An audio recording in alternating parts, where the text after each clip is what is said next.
Two families in Colorado are now suing their children's school district after staff allegedly pushed students to join an LGBTQ after-school club.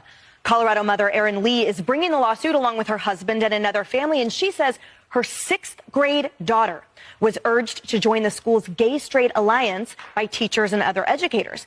Erin spoke with Harris last hour describing what her daughter told her about one of the club's meetings. Watch.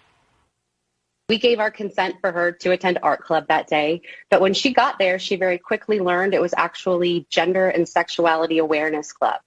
And not just that, but the art teacher had invited in an outside presenter into the classroom that day. And this woman did absolutely unthinkable things with the kids. She talked to them about puberty blockers and cross-sex hormones. She said that their parents might not be safe, that they don't have to tell parents where they are, not just for this meeting, but for future meetings she holds in the community.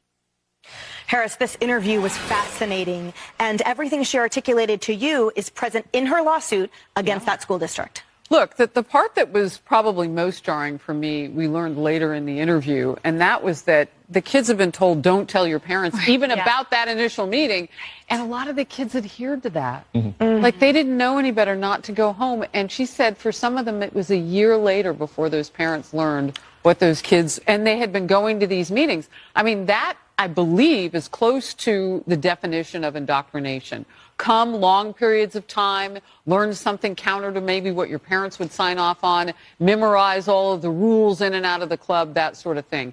And a lot of it was just gender transitioning. I know you talked to LGBT, but it was more than that. It was more than the community of LGBT. It was about changing your body and that whole process without parental knowledge, not just consent. Right. And indoctrination at a minimum, I mean, regardless, that is squarely within the definition of unacceptable, Rachel. The suit as well alleges that students who came out as transgender during that meeting were rewarded. This is quoting from the suit here. Children who came out as transgender, the teacher there awarded prizes, LGBTQ paraphernalia such as toys, flags, and other swag. So several students declared their transgender status in that meeting, and feeling pressure to do the same and wanting to receive the prizes, the student mentioned in the lawsuit did as well.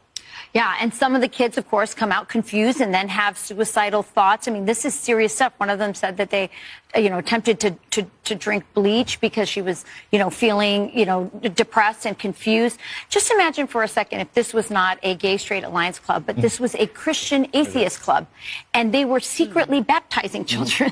I mean, imagine the uproar and how much they would be screaming about parental rights.